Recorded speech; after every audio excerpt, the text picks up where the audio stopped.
Good morning बच्चों। जैसा कि आप जानते हैं और हम सब लोग जानते हैं कि पूरा देश दुनिया फिलहाल कोरोना से ग्रसित है, लेकिन इसी बीच हम लोगों को अपना लर्निंग जारी रखना होगा। तो इसीलिए अभिषेक मैथमेटिक्स चैनल पे हम लेकर आए हैं air force, navy, NDA, IIT, IIT JEE mains सबके लिए कुछ बेसिक कंसेप्ट, और ये कंटिन्यूस रहेगा लॉकडाउन तक, और हो सकता है लॉकडाउन के आगे भी ये जारी रहे। तो चलिए शुरू करते हैं आज का टॉपिक। सबसे पहले ट्रिग्नोमेट्रिक फंक्शन के बारे में समझेंगे। इस वीडियो को 11th और 12th के बच्चे भी देख सकते हैं। तो सबसे पहले आज हम लोग शुरू करेंगे साइन एक्स को एनालाइज करना। मान लिया जाए हमारे पास y बराबर एक फंक्शन यानी एफ एक्स दिया हुआ है साइन एक्स। तो साइन एक्स को एनालाइज करेंगे, साइन एक्स के बहुत सारे प्रॉपर्टीज को डिस्कस करेंगे हम लोग। तो साइन एक्स से बहुत सारे प्रॉपर्टीज को शुरू करते हैं। उससे पहले हम लोग साइन एक्स का ग्राफ बना लेते हैं। ये हो गया आपका वाई एक्सिस और ये हो गया आपका एक्स एक्सिस। ठीक है, इधर कोई बहुत बड़ा नंबर तक जाएगा इंफिनिटी तक, इधर क्या जाएगा बहुत छोटा नंबर तक जाएगा माइनस इंफिनिटी तक। और साइन एक्स का जैसा कि हम लोग जानते हैं मिनिमम वैल्यू -1 होता है और मैक्सिमम वैल्यू 1 होता है, जिसको कि हम लोग कह सकते हैं साइन एक्स का रेंज। यानी साइन एक्स कहां से कहां तक वैल्यू ले सकता है, -1 से +1 तक। तो यहां पर इस पॉइंट पर क्या होगा, ओरिजिन जितना भी एंगल होगा, ये जो एक्स है बाबू, ये क्या है, ये एंगल है। साइन के साथ क्या लगेगा, हमेशा एक्स की जगह पे एंगल लगेगा। तो 0 है ये एंगल, एंगल को हम लोग एक्स एक्सिस पर रिप्रेजेंट करेंगे। अच्छा, 0 के बाद कौन सा एंगल लेंगे, तो 90 डिग्री, और 90 डिग्री को क्या कहते हैं रेडियन मेजर में, π/2। अब बराबर दूरी पे फिर से π/2 जोड़िए तो क्या आएगा, पाई, मतलब 90 डिग्री, फिर पाई का मतलब क्या हो गया 180 डिग्री। उससे आगे बढ़े तो फिर क्या आएगा 3π/2, फिर उससे आगे बढ़ेंगे 2π आएगा, और फिर उससे आगे 5π/2, फिर 3π, फिर 7π/2, और फिर क्या आएगा 4π। अब इस ग्राफ को थोड़ा सा और आगे बढ़ा देते हैं ताकि सहूलियत रहे ग्राफ को समझने में। यहाँ क्या आ जाएगा 9π/2, और इधर इंफिनिटी तक ग्राफ, मतलब 9π/2 के बाद 5π आएगा, 6π आएगा, 7π आएगा, ऐसे चलते जाएगा। और इधर भी क्या होगा, इधर हो जाएगा आपका -π/2 यानी -90 डिग्री। हाँ, एंगल निगेटिव में भी होता है -π, और इधर क्या होगा बराबर दूरी पे -3π/2, इधर क्या हो जाएगा -2π, और ऐसे ही ये चलते जाएगा आगे भी ग्राफ। तो जैसा कि हम लोग जानते हैं कि साइन एक्स का रेंज क्या होता है, -1 से 1। तो इसका मतलब y एक्सिस पर हमको -1 भी शो करना होगा और 1 भी शो करना होगा। तो चलिए शुरू करते हैं। जैसा हम लोग जानते हैं कि साइन 0 का वैल्यू क्या होता है, 0। साइन 90 का वैल्यू क्या होता है, 1। साइन 180 का वैल्यू क्या होता है, 0। और फिर साइन 270, 3π/2 मतलब 270, इसका वैल्यू क्या होता है -1। क्या होता है -1, और फिर साइन 2π पे फिर से, यानी साइन 360 डिग्री पे फिर से 0। तो चलिए देखा जाए, 0 से ग्राफ उठेगा और कहा जाएगा 1 के सामने π/2 पे, फिर उसके बाद पाई पे 0 आ रहा है, पाई पे क्या आ रहा है 0। 3π/2 पे क्या आ रहा है -1 के सामने, तो 3π/2 और -1 सबको सामने मिला दिए, तो ये ग्राफ कुछ इस तरीके से जाएगा। और उसके बाद फिर क्या हो जाएगा, 2π पे क्या आ रहा था बाबू, 0 आ रहा था। ठीक है, ये याद रखेंगे कि एक्स एक्सिस ये जो है, ये जो एक्स एक्सिस है हमारा, और ये जो वाई एक्सिस है, तो एक्स एक्सिस का इक्वेशन क्या होता है y बराबर 0, और y एक्सिस का इक्वेशन क्या होता है x बराबर 0। ठीक है, तो इस तरीके से ग्राफ गया 0 से 2π तक। अब एक प्रॉपर्टी है साइन एक्स का कि हर 2π के बाद साइन एक्स जो है रिपीट करता है। तो उस बेसिस पे जो 0 से 2π तक का ग्राफ बना हुआ है हमारे पास, उसी ग्राफ को फिर से शिफ्ट करते जाएंगे आगे पीछे भी। तो 2π से 5π/2 पे जाएंगे तो क्या आ जाएगा, फिर से 1 आ जाएगा, और इस तरीके से 3π। क्लियर है ये बात, पहले ग्राफ बना ले और यहाँ पर जो 4 पाई है, 4 पाई के बाद फिर जो 9 पाई/2 आएगा तो यहाँ पे फिर से 1 हो जाएगा। क्लियर है, ये तो समझ में आ गया। अब पीछे वाला ग्राफ जो होगा -π/2 पे क्या आता है, साइन -π/2 पे क्या आता है, मतलब यही वाले ग्राफ को जो 0 से 2 पाई तक है, इसी वाले ग्राफ को फिर से यहाँ पे रिपीट कीजिए। तो रिपीट करेंगे तो कुछ इस तरीके का ग्राफ जाएगा और ये ग्राफ आगे तक चलते जाएगा। कोई दिक्कत? तो यहां तक तो समझ गए। अब इस ग्राफ को हम लोग क्या करेंगे, एनालाइज करेंगे, मतलब इससे जुड़ा हुआ जितना भी प्रॉपर्टी है वो सारा का सारा देख लेंगे आज। तो पहला सबसे प्रॉपर्टी जो है वो है डोमेन। अब ये डोमेन क्या चीज होता है? डोमेन बाबू ये होता है कि x के जगह पे आप कौन कौन सा वैल्यू रखेंगे कि फंक्शन क्या होगा, डिफाइंड होगा। ठीक है, मतलब ग्राफ पर ये भी कह सकते हैं कि जहां जहां ग्राफ है एक्स एक्सिस में, उसको क्या बोलते हैं, उन सारे एक्स एक्सिस के सेट को क्या बोलते हैं, डोमेन बोलते हैं। तो चलिए देखिए, हम जानते हैं कि -∞ से इन्फिनिटी तक साइन एक्स का ग्राफ हर जगह ही होता है। तो इसलिए डोमेन जो होगा -∞ से इन्फिनिटी तक, या फिर ऑल रियल नंबर, मतलब -∞ से इन्फिनिटी को रियल नंबर भी बोलते हैं, ऑल रियल नंबर के लिए ये वैलिड है। ये हो गया डोमेन। मतलब डोमेन आपको कहां पर देखना है ग्राफ के लिए, एक्स एक्सिस पर। अगर एक्स एक्सिस पर जहां जहां फंक्शन का ग्राफ है उन पॉइंट्स के कलेक्शन को क्या बोलते हैं, डोमेन बोलते हैं। तो यानी कि पहला हम लोग सीख गए कि साइन एक्स का डोमेन क्या होता है, -∞ से इन्फिनिटी या फिर और ऑल रियल नंबर। दूसरा प्रॉपर्टी है रेंज। रेंज का मतलब होता है बाबू परिसर, और इसका क्या मतलब है कि आपको किस एक्सिस पे देखना है, वाई एक्सिस पे देखना है। जब वाई एक्सिस पे देखेंगे तो क्या देखेंगे, वाई एक्सिस पे ये देखेंगे कि वाई एक्सिस पर दिया गया फंक्शन का ग्राफ कहां से कहां तक वैल्यू अटेन कर सकता है, कहां से कहां तक वैल्यू ले सकता है। तो यानी कि रेंज क्या हो जाएगा, -1 से लेकर के 1 तक, क्योंकि -1 से लेकर के 1 तक के बीच में जितना भी वैल्यू होगा वो सारा का सारा रेंज में आता है। किसके रेंज में आता है, साइन एक्स के रेंज में। क्लियर है ये बात? अब चलिए तीसरा प्रॉपर्टी देखते हैं कि साइन एक्स बराबर 1 कब कब होता है। आप जानते हैं कि साइन एक्स में अगर एक्स की जगह पे 90 डिग्री रख दिया जाए, यानी π/2 रख दिया जाए, तो क्या हो जाएगा, साइन 90 का वैल्यू 1 हो जाएगा। लेकिन क्या इसी वैल्यू पर होगा, सिर्फ 90 डिग्री पे होगा? तो आंसर क्या है, नहीं। बहुत सारा ऐसा जगह है जहां पे 1 हो सकता है। 1 कहां कहां आ रहा है, पहले ये देख ले। 1 यहां पे आया, 5π/2 पे भी आ रहा है 1 के सामने है। फिर अगर इसी ग्राफ को आगे बढ़ा देते हैं तो फिर कहां पे आ रहा है, 9π/2 पे भी। यानी कि एक्स एक्सिस पर कौन कौन से वैल्यू पर 1 आ रहा है। एक्स एक्सिस पे अगर π/2 रखते हैं तो 1 आता है, 5π/2 रखते हैं तो भी 1 आता है, 9π/2 रखते हैं तो भी 1 आता है।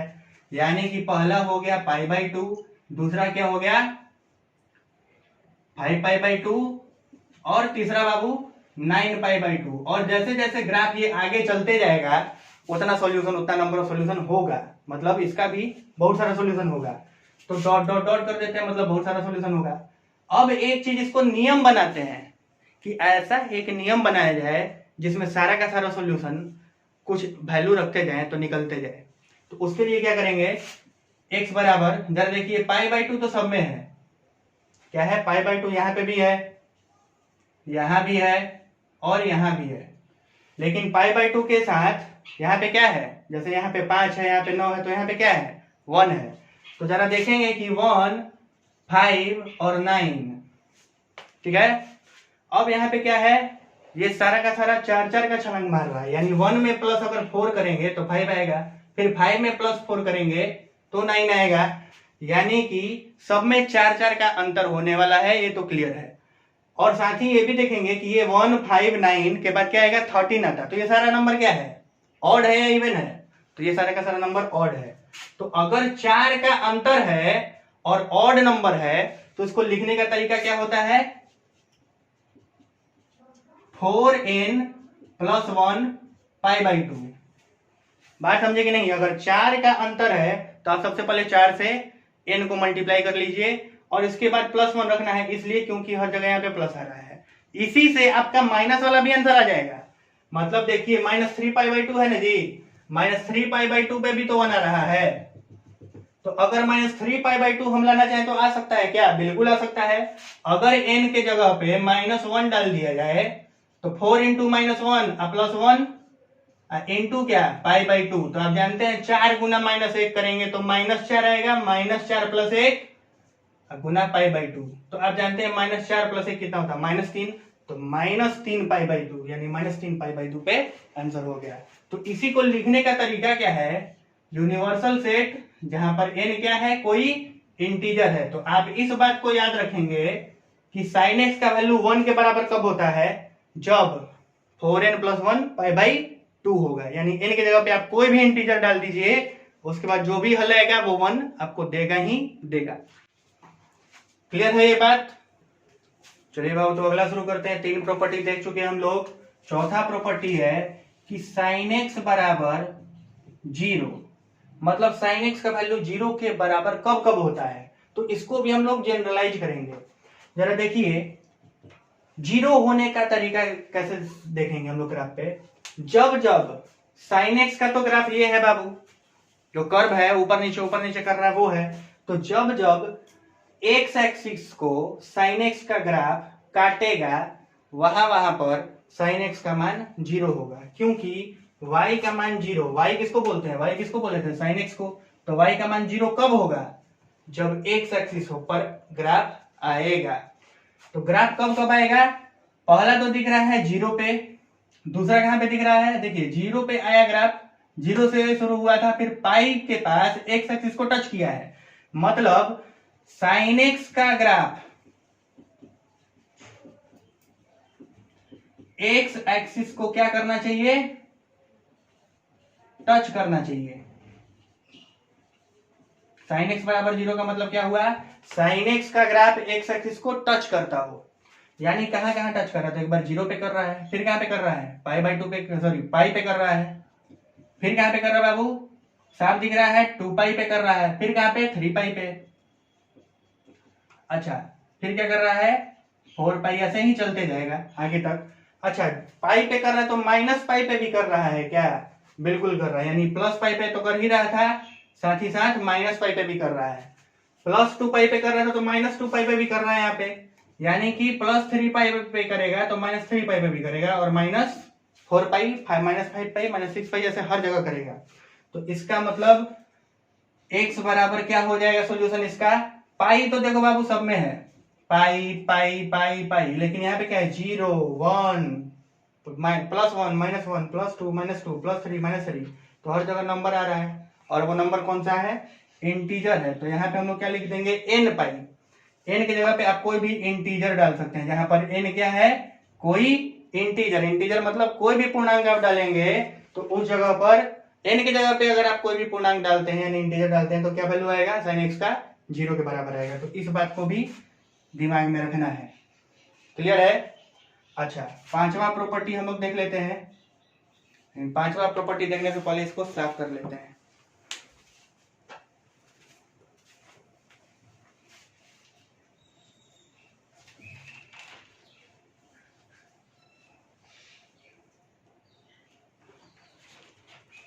चलिए बाबू, तो 4 प्रॉपर्टी हो गया हमारा। अब 5वां प्रॉपर्टी देखा जाए। sin x बराबर -1, sin x बराबर -1। तो sin x में -1 कब कब होगा? तो देखिए सबसे पहले -1 कहां पे आ रहा है? यहाँ पे आ रहा है। किसके सामने? -π/2 पे। तो x बराबर पहला हो गया -π/2। होने के लिए तो इधर भी होगा, लेकिन कुछ चीजों को लेकर के ही हम लोग नियम बना सकते हैं, उतना ज्यादा हम लोग नहीं लिखते जाएंगे। तो पहला तो हो गया -π/2 पे। अगला कब हो रहा है? 3π/2 पे। यहाँ देखिए 3π/2 के सामने -1 आ रहा है। फिर कब आ रहा है? 7π/2 पे -1। ये देखिए 7π/2 के सामने -1 वाले लाइन में आ रहा है, यानी 7π/2 पे। और इसी तरीके से आगे भी बढ़ते जाएगा और ये पीछे भी घटते जाएगा। तो अब यहीं पे नियम बना लेते हैं। सबसे पहले देखा जाए कि π/2 तो यहाँ भी है, और यहाँ भी, और यहाँ भी, मतलब हर जगह π/2 तो आने वाला है। तो सबसे पहले क्या कर लेंगे? π/2 को ही लिख लेंगे सबसे पहले। अब देखिए कि यहाँ पे क्या छिपा है? -1 छिपा है। देख सकते हैं यार, जैसे यहाँ पे 3 है तो यहाँ पे क्या छिपा हुआ है, -1 छिपा है, और यहाँ पे क्या होगा बाबू, 3 होगा, और यहाँ पे क्या है 7। अब सोचिए कितने का अंतर है, तो अंतर क्या है, -1 में अगर आप +4 करेंगे तो 3 आएगा, और 3 में भी से +4 करेंगे तो 7 आएगा, यानी अंतर कितने का हुआ, 4 का। तो यानी कि हम पिछले बार भी बताए थे कि जितने का अंतर होगा उसको n से गुना कर देंगे, 4n, ठीक है। और यहाँ पे माइनस चिन्ह है इसलिए यहाँ पे -1 डाल देंगे, कोई दिक्कत। और लिखने का सही तरीका क्या होगा, यहाँ पर हो जाएगा यूनिवर्सल सेट, जहां पर n क्या है, इंटीजर है यानी पूर्णांक है। तो आप n की जगह पे कोई भी वैल्यू डालिए, यहाँ पे n की जगह पे 0 डालिए, तो 4 0 जा 0 हो जाएगा, 0 -1 -1, तो -1 गुना π/2 करेंगे तो -π/2 हो जाएगा, 1 आंसर निकल गया। दूसरा का आंसर निकालना है, 3 की जगह पे 1 डालिए, तो 4 एकम 4, 4 - 1 3, 3 π/2 यानी ये वाला आंसर आ गया। 3 डालेंगे तो ये निकलेगा, 4 डालेंगे तो और आगे निकलते जाएगा, फिर -1 डालेंगे तो और पीछे का निकलते जाएगा। क्लियर है ये बात।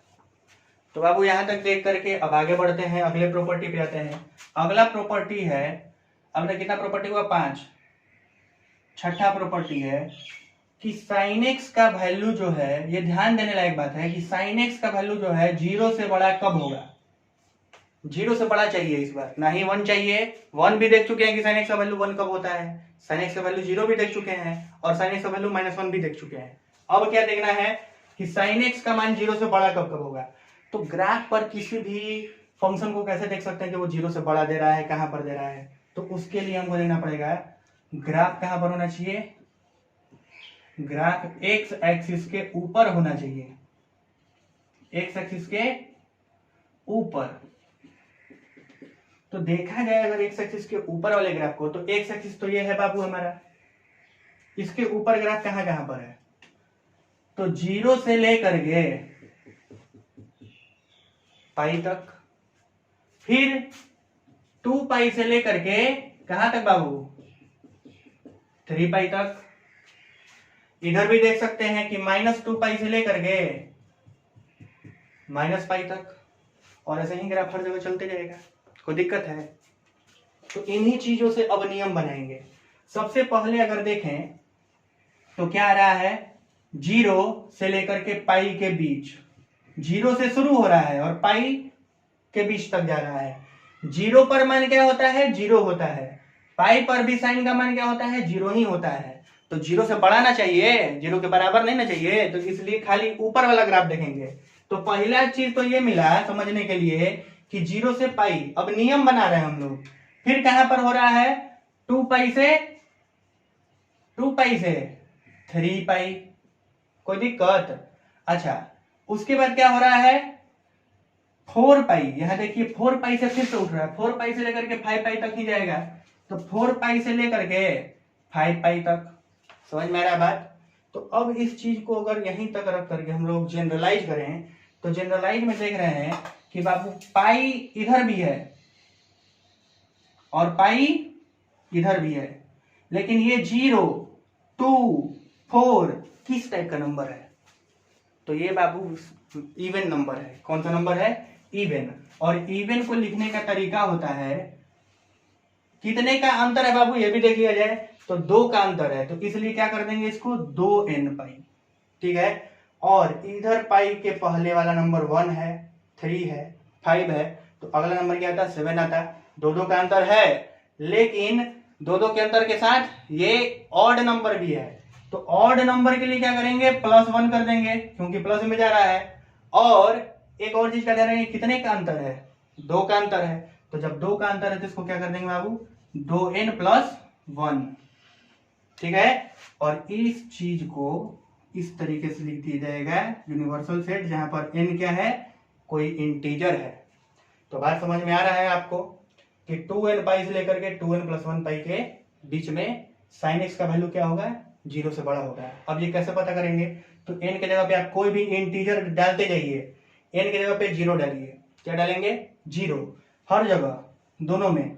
तो 2 गुना 0, 0 गुना पाई तो 0 आएगा, और फिर 2 गुना 0 और 0 + 1, 2 गुना 0 क्या आएगा, 0 और 0 + 1 1, 1 × पाई यानी पाई। तो ये वाला आंसर निकल गया, 0 से पाई वाला। अगला क्या है, एन की जगह पे 1 डाल दीजिए तो 2 1 जा 2, 2 1 जा 2, 2 इंटू पाई यानी 2 पाई, यानी ये वाला निकल गया है। और 2 1 जा 2 प्लस 1 3, 3 पाई। तो ये सारा आंसर जहां जहां पर होगा साइन एक्स 0 से बड़ा वो सारा इसी में कंटेंट है, मतलब ये जनरल सॉल्यूशन हो गया। क्या हो गया ये? General solution. अब अगला प्रॉपर्टी देखा जाए बाबू, जिसमें ये है 7वां प्रॉपर्टी कि साइन एक्स 0 से छोटा कब कब होगा। तो 0 से छोटा कहां कहां पर हो रहा है? 0 से छोटा होने का मतलब क्या कि ग्राफ अब नीचे जाना चाहिए। कहां जाना चाहिए? नीचे। ग्राफ किसके नीचे जाना चाहिए? एक्स एक्सिस के नीचे जाना चाहिए, ठीक है। तो एक्स एक्सिस के जब नीचे जा रहा है तो कहां कहां जा रहा है ग्राफ? इस जगह पर -पाई से 0 तक। पहला बात कहां से आया? -पाई से 0 तक। फिर कहां पे आ रहा है? पाई से 2 पाई तक, पाई से 2 पाई तक। और फिर कहां जा रहा है? 3 पाई से 4 पाई। आगे भी जाएगा ही 3 पाई से 4 पाई, कोई दिक्कत नहीं है, आगे भी जाएगा और पीछे भी। तो हम लोग यहीं पर अब जनरलाइज कर लेते हैं, यानी नियम बना लेते हैं कि कहां कहां पर ऐसा हो सकता है। तो देखिए लास्ट वाले पार्ट में पाई तो सब में है। अरे भाई 0 है तो 0 में भी तो 0 पाई हो सकता है, 0 को नहीं लिख सकते हैं क्या? 0 पाई, तो 0 पाई हो गया, यानी पाई सब में लिख सकते हैं। अच्छा यहाँ क्या है पाई के अलावा? 0 2 4। तो किस टाइप का नंबर है? इवन नंबर है, इवन नंबर है। और साथ ही कितने का अंतराल है इसमें, कितने का गैप है? तो 0 पे में 2 जोड़ेंगे तो 2 आएगा, 2 में 2 जोड़ेंगे तो 4 आएगा, यानी कि हो जाएगा 2n ना, 2n पाई। और ठीक उसी तरीके से इधर देखिए पाई इधर भी है सब में। अब यहाँ -1 है, -1 और 1 में कितना का अंतर है? 2 का। फिर 1 और 3 में कितना का अंतर है? फिर से 2 का। तो यहाँ कितना हो जाएगा? 2n तो होगा, लेकिन जो कि ऑड नंबर है, ये सब क्या है? -1 1 3, ये सब क्या है? ऑड नंबर है। और साथ ही साथ माइनस का भी ध्यान रखना है, तो 2n - 1 गुना पाई लिख दिया जाएगा। यानी यही हो जाएगा आपका हल, यही हो गया जनरल फॉर्मूला कि साइन एक्स 0 से छोटा कब कब होगा, जहां पर ये लिखना जरूरी होगा कि n जो है वो इंटीजर है। और ये क्या बता रहा है? यूनिवर्सल सेट्स, यानी कि आप n की जगह पे कोई भी वैल्यू डालते जाइए, वो आपका हल निकलते जाएगा कि साइन एक्स का वैल्यू 0 से छोटा कब कब होगा। क्लियर है? अगला देखते हैं बाबू, अगला प्रॉपर्टी ये है 8वां नंबर कि साइन एक्स 1 1 है या मेनी 1 है। तो sine x Babu, sine x is many 1। Many 1 क्यों और कैसे पता करेंगे? किसी भी ग्राफ को देख करके कैसे पता करेंगे कि वो मेनी 1 है या 1 1 है? तो मेनी 1 होने के लिए हम लोग को क्या करना पड़ेगा? एक्स एक्सिस के पैरेलल आप एक लाइन खींचिए, जहां पर ग्राफ हो वहीं पे साइन एक्स जो ये ग्राफ है इतना ही दूर में है, तो इस पर हम लोग एक्स एक्सिस के पैरेलल कोई एक लाइन खींच लें, पैरेलल। अब देखें लाइन खींचने के बाद कि कितने जगह पे साइन एक्स के ग्राफ को ये लाइन काट रहा है। एक बार काट रहा है क्या? अगर एक बार काटेगा तो 1 1 होगा, और अगर एक से अधिक बार काटेगा तो ये मेनी 1 कहलाएगा। तो जैसा कि आप देख रहे हैं कि ये इतना ही दूर में 0 से लेके 3 पाई तक में ही 4 बार काट चुका है, यानी कि ये क्या होगा? 1 1 तो होगा नहीं, क्योंकि 1 1 वही होता है जो सिर्फ एक बार काटे, और ये क्या हो रहा है? 4 बार काट रहा है, इसलिए क्या हो जाएगा? मेनी 1। क्लियर है? अच्छा 9वां नंबर प्रॉपर्टी में आते हैं कि साइन एक्स क्या है? कंटिन्यूअस है। कंटिन्यूअस, कंटिन्यूअस मतलब हिंदी में होता है संतत। साइन एक्स जो है बाबू वो एक संतत फलन है, जिसको कि आप 12वें क्लास में पढ़ते हैं। मतलब कि किस फंक्शन को कह सकते हैं कि वो कंटिन्यूअस है। ग्राफ के बारे में अगर बात करें, ग्राफ के लिहाज से, तो जिस फंक्शन का ग्राफ बिना पेन उठाए बन जाता हो उसको क्या बोलते हैं? कंटिन्यूअस। अब देखिए कंटिन्यूअस जैसे है ये, मान लीजिए साइन एक्स का ग्राफ इस तरीके से गया था, तो पेन तो उठाने की जरूरत नहीं पड़ रहा है, अगर दिमाग में है तो ऐसे ही बना सकते हैं। लेकिन अब अगर कोई ग्राफ बना रहा है साइन एक्स का, बना रहा था और उसी के बीच में उसको कोई भी यहाँ पे बुला लिया और वो उधर से आया घूम फिर करके, देखा कि अरे पेन तो उठ गया मेरा, ठीक है, पेन उठ गया, फिर से हमको बनाना पड़ेगा, फिर से देखना पड़ेगा। सर तो बोलते हैं कि पेन नहीं उठना चाहिए, लेकिन इसमें तो पेन उठ गया। तो ऐसा बात नहीं है, अगर आप एक बार बनाना चाहें तो बना सकते हैं या नहीं। अगर पूरा का पूरा एक बार में बना सकते हैं बिना पेन उठाए तो कहते हैं फंक्शन को कंटिन्यूअस। यानी साइन एक्स क्या है, कंटिन्यूअस है, क्योंकि इसके ग्राफ को बिना पेन उठाए बनाया जा सकता है। अच्छा 10वां नंबर, साइन एक्स क्या है, डिफरेंशिएबल है। डिफरेंशिएबल है एवरीवेयर, हर जगह साइन एक्स क्या है, डिफरेंशिएबल है। अच्छा डिफरेंशिएबल को ग्राफ पे कैसे समझते हैं, ये बात ध्यान दीजिए कि अगर किसी फंक्शन के ग्राफ में कहीं भी अचानक से मोड़ आता होगा तो उसको क्या कहेंगे कि वो उस पॉइंट पर नॉन डिफरेंशिएबल है। लेकिन जैसा कि आप देख रहे हैं साइन एक्स का जो ग्राफ है वो कहीं पे भी अचानक मुड़ रहा है क्या, अचानक बिल्कुल नहीं मुड़ रहा। अचानक मुड़ने का क्या मतलब है कि कोई फंक्शन ऐसे आ रहा था और अचानक ऐसा मुड़ गया, तो ये यहाँ पे अचानक से मुड़ गया। तो ये जो मुड़ गया अचानक, ऐसा कहीं पे अचानक मुड़ा हुआ दिख रहा है क्या, ये आराम से मुड़ रहा है, जहां भी मुड़ रहा है आराम से मुड़ रहा है, हर जगह एकदम आराम से जा रहा है। तो इसलिए इसको क्या कहेंगे, साइन एक्स हर जगह डिफरेंशिएबल है। अच्छा 11वां प्रॉपर्टी है कि साइन एक्स का पेरियोडिसिटी जो है, पेरियोडिसिटी मतलब क्या, आवर्त, कि कितने अंत इंटरवल के बाद ये फिर से अपना वही वैल्यू रिपीट करेगा। तो साइन एक्स का पेरियोडिसिटी होता है बाबू 2 पाई, मतलब हर 2 पाई के इंटरवल के बाद ये रिपीट करेगा। जैसा ग्राफ पे देख सकते हैं, 0 पर कितना आ रहा है 0, और 2 पाई पे फिर से 0। अच्छा पाई बाई 2 पे अगर 1 आ रहा है तो फिर पाई बाई 2 में अगर आप 2 पाई जोड़ेंगे तो 2 दूनी का 4 पाई और 1 पाई यानी 5 पाई बाई 2, यानी कि फिर से 2 पाई पे इंटरवल पे रिपीट किया ना जी। तो इसका मतलब पेरियोडिसिटी क्या होता है साइन एक्स का, 2 पाई, यानी कि हमेशा 2 पाई के अंतराल पे ये रिपीट करेगा। तो ये हो गया हमारा सारा का सारा साइन एक्स का प्रॉपर्टी जो कि हम लोग ग्राफ से देखे। और ये IIT मतलब IIT जी, जिसको जेई एडवांस भी बोलते हैं, एज वेल एज जी मेंस 11-12 के बच्चे, एयरफोर्स, नेवी, एनडीए, सब लोगों के लिए इंपॉर्टेंट है। तो सब लोग इस वीडियो को शेयर करें ताकि हम और भी अच्छा अच्छा वीडियो आपके लिए लेकर आ सके। और आप ये सारा चीज याद रख करके कल फिर से मिलेंगे, उससे पहले आप ये कॉसेक्स का ग्राफ ड्रॉ करके ये सारा पॉइंट खुद से एनालाइज कीजिएगा। उसके बाद हम लोग आगे बढ़ेंगे। तब तक के लिए बाय।